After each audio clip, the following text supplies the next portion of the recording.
నమస్తే, welcome to hashtag you. నేను మీ రాజేష్.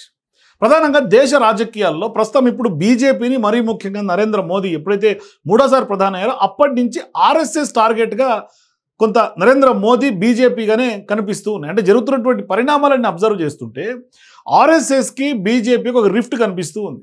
వరుసగా స్ట్రైట్గా టార్గెట్ చేయటం, స్ట్రైట్గా వ్యాఖ్యలు చేయటం, మరోవైపు పరోక్షంగా వ్యాఖ్యలు చేయటం, ఇట్లా ప్రధానంగా ఆర్ఎస్ఎస్ చీఫ్గా ఉన్నటువంటి మోహన్ భగవత్ గారు ఏమి చేసినా ఆయన వెనకాల ఖచ్చితంగా ఏదో ఒక ఉద్దేశపూర్వమైనటువంటి వ్యాఖ్యలు కానీ స్పష్టంగా కనిపిస్తూ ఉంది. మనకు తెలుసు క్లియర్గా బీజేపీ కొంత డ్రైవింగ్ ఫోర్స్గా ముందుకు వెళ్ళాలంటే ఖచ్చితంగా ఆర్ఎస్ఎస్ వెనకాల బ్యాక్ అండ్ సపోర్ట్ చేస్తూనే ఉంటుంది.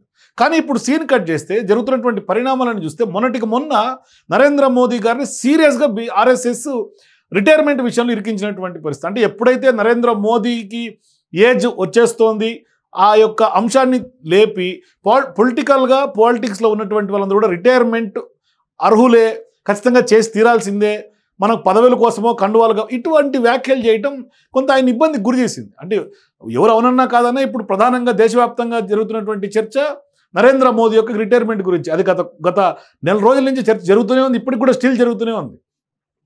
ఆఖరికి రాహుల్ గాంధీ లాంటి వాళ్ళు ఈసీలకు సంబంధించి మరొకసారి మోదీ ఫేక్ ఓట్లతో అయిపోయారు అనే దానికి కూడా ఖచ్చితంగా అటువంటి అంశాలతో పాటుగా ఈ రిటైర్మెంట్ ప్లాన్ కూడా చర్చనీయాంశంగానే మారుతుంది. కానీ ఇప్పుడు ప్రధానంగా ఆర్ఎస్ఎస్ మరొకసారి నరేంద్ర మోదీని టార్గెట్ చేసి మరొకసారి ఇరికించినట్టుగా స్పష్టంగా అర్థమవుతుంది. అంటే ఇప్పుడు నరేంద్ర మోదీ, అమిత్ షా ఈ ద్వయం ఒక రకంగా చెప్పాలంటే దశాబ్ద కాలంగా దేశంలో రాజకీయాల్ని శాసిస్తున్నట్టుగా చెప్పుకోవచ్చు. అంటే ఇప్పుడు వాళ్ళకి ఏమన్నా ముగింపు కార్డు పలకాలని ఏమన్నా ఆర్ఎస్ఎస్ ఉద్దేశంగా కనిపిస్తోందా? ఎందుకంటే మొన్న పార్లమెంట్ ఎన్నికల సందర్భంగా తర్వాత జరిగినటువంటి పరిణామాలు కూడా ప్రధానంగా మోహన్ భగవత్ ఆర్ఎస్ఎస్ మొత్తం అంతా కూడా బీజేపీని టార్గెట్ చేస్తే వ్యాఖ్యలు చేశారు. మరోవైపు బీజేపీ నాయకులు నడ్డా లాంటి వాళ్ళు కూడా మాకు ఆర్ఎస్ఎస్తో అవసరం లేదు ఎన్నికల్లో అంటూ కూడా ఎప్పుడైతే ఆ వ్యాఖ్యలు బయటకు వచ్చినాయో అది దాని రిజల్ట్స్, దాని పరంపర ఇప్పుడు టైం చూసి అదును చూసి ఆర్ఎస్ఎస్ బీజేపీని కొంత స్ట్రైక్ చేస్తున్నట్టుగా కనిపిస్తుంది. తాజాగా కూడా మోహన్ భగవత్ మోదీని కొంత ఇబ్బందికరమైనటువంటి వ్యాఖ్యలుగా చూడాలి. ఎందుకంటే ఒక రకంగా మనకు తెలుసు ఆర్ఎస్ఎస్ అనేది బీజేపీకి మాతృ సంస్థ అనేది మనకు తెలుసు. కానీ ఇప్పుడు ఆర్ఎస్ఎస్ ఈ మధ్య కాలంలో వరుసగా సంచలన వ్యాఖ్యలు చేస్తూ వస్తుంది.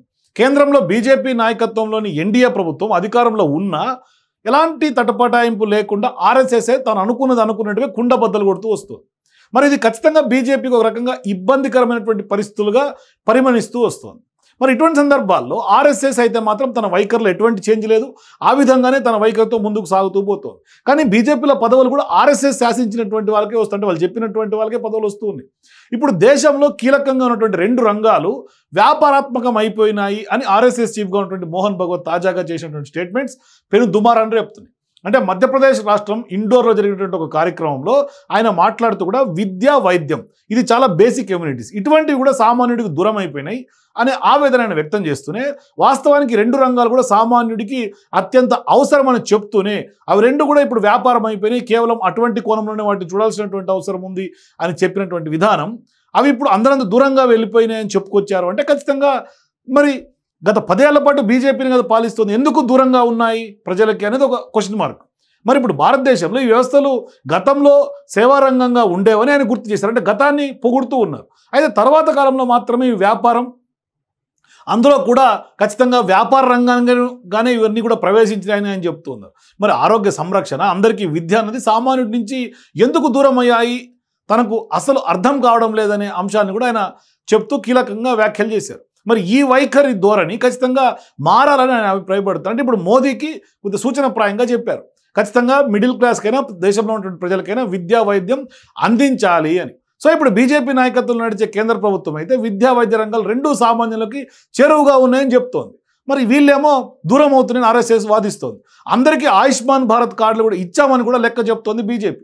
అలాగే జాతీయ విద్యా విధానం అని అనేక సంస్కరణలు కూడా తెచ్చామని కూడా బీజేపీ గత కొంతకాలంగా వాదిస్తోంది. ఎన్నికల సందర్భంగా కూడా చాలా సందర్భాల్లో చెప్పారు.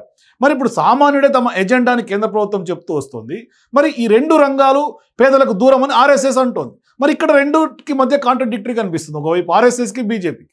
మరి ఇప్పుడు కేంద్ర ప్రభుత్వం మీద ఉన్నటువంటి ఆర్ఎస్ఎస్ చేసినటువంటి పరోక్ష విమర్శలుగా ఖచ్చితంగా చూడాల్సినటువంటి అవసరం ఉందన్న చర్చ తెర మీదకి వస్తుంది. ఎందుకంటే దేశంలో కీలక రంగాలుగా ఉండే 2 రంగాలు ప్రధానమైనటువంటివి విద్యా, వైద్యం, ఇవి 2 పేదలకు అందడం లేదన్నది చాలా తీవ్రమైనటువంటి ఆరోపణలుగా చూడాలి అనేది చాలామంది రాజకీయ నిపుణుల యొక్క భావన. అందుకనే జనరలైజ్ చేసి చూడాల్సినటువంటి అవసరం కన్నా ఇప్పుడు అదే సమయంలో అధికారంలో ఎవరు ఉన్నారన్న చర్చ వస్తుంది అనేది కూడా స్పష్టంగా కనిపిస్తుంది. ఇట్లా చూస్తే కనుక గతంలో కూడా 7.5 పదుల వయసు దాటినటువంటి వాళ్ళు కూడా తమ పదవులకు రాజకీయాలకు కొంత దూరంగా ఉండాలి అని కూడా ఆర్ఎస్ఎస్ చాలా కీలకమైనటువంటి సూచనలు కూడా మోదీని ఉద్దేశించి చేసింది అనే చర్చ ఇప్పటికి కూడా కొనసాగుతుంది. ఇది బీజేపీని వరుసగా ఇబ్బందులకే గురి చేస్తుంది. గతంలో మోదీ మీద చేసినటువంటి వ్యాఖ్యలు కూడా సీరియస్గానే ఇబ్బందులకు నెట్టింది. దాని మీద ఖర్గే లాంటి వాళ్ళు కూడా వ్యాఖ్యలు చేశారు. కాంగ్రెస్ అదే డిమాండ్ చేస్తోంది. మరి ఇప్పుడు ఈ వ్యాఖ్యల మీద కూడా అతిపెద్ద చర్చ జరుగుతోంది. మరి భవిష్యత్తులోనైనా ఆర్ఎస్ఎస్ అధినాయకత్వం ఇంకా ఎటువంటి స్టేట్మెంట్స్ చేస్తుంది, సంచలనంగా మారుతుంది. మరి ఇప్పటిదాకా ఏ ఉద్దేశాలతో చేసింది ఇటువంటి వ్యాఖ్యలు, మోహన్ భగవత్ ఎందుకు ఆ వ్యాఖ్యల వెనుక ఏముంది అనేది మాత్రం తెలియలేదు. కానీ మొత్తం మీద అయితే మాత్రం బీజేపీని ఏది చేసినా ఆర్ఎస్ఎస్ యాక్సెప్ట్ చేసే పరిస్థితి కనిపించలేదు. అంటే మోదీ షాకి ఖచ్చితంగా కొంత టార్గెట్గానే ఆర్ఎస్ఎస్ డ్రైవ్ చేస్తోంది. మరి ఆ దిశగానే కొంత పావులు కదుపుతోంది. మరి భవిష్యత్తులో నరేంద్ర మోదీని మరికొన్ని సందర్భాల్లో కూడా ఖచ్చితంగా ఆర్ఎస్ఎస్ ఇరకాటంలో పెట్టే ప్రయత్నమే చేస్తోంది వరుసగా. కానీ ఎక్కడ కూడా ఇండైరెక్ట్గా స్టేట్మెంట్స్ చేస్తోంది. అతిపెద్ద చర్చ జరుగుతోంది. నిప్పు ఇట్లా లేపి వదిలేస్తోంది, అంటించి వదిలేస్తోంది. ఇక అది మొత్తం రావణ కష్టంలాగా అట్లాగే అడుగులు మలిగినట్టుగా తగలబడుతూ ఉంది. సో ఇప్పుడు బీజేపీకి ఒక రకంగా ఆర్ఎస్ఎస్ వల్ల మోహన్ భగవత్ చేసేటువంటి వ్యాఖ్యల వల్ల చాలా సీరియస్గా కొంత పొలిటికల్ వర్గాల్లో చర్చ జరుగుతోంది. డ్యామేజ్ కూడా అయ్యే అవకాశాలు ఉన్నాయి. ఖచ్చితంగా మోదీ సమాధానం చెప్పుకోలేనటువంటి క్వశ్చన్స్ని ఆర్ఎస్ఎస్ రైజ్ చేస్తుంది. అంటే స్వపక్షంలో విపక్షంలాగా ఆర్ఎస్ఎస్ తయారవుతోంది. లేకుంటే ఇప్పటికే అయిపోయిందని కూడా అనొచ్చు. భవిష్యత్తులో ఇంకా కూడా ముద్రే అవకాశాలు కూడా కనిపిస్తుంది. సో మీరు కూడా ఆర్ఎస్ఎస్ ఎందుకు వరుసగా మోదీ నిరికించే వ్యాఖ్యలు చేస్తుంది? మీ అభిప్రాయాల కింద కామెంట్స్ తెలియజేయండి.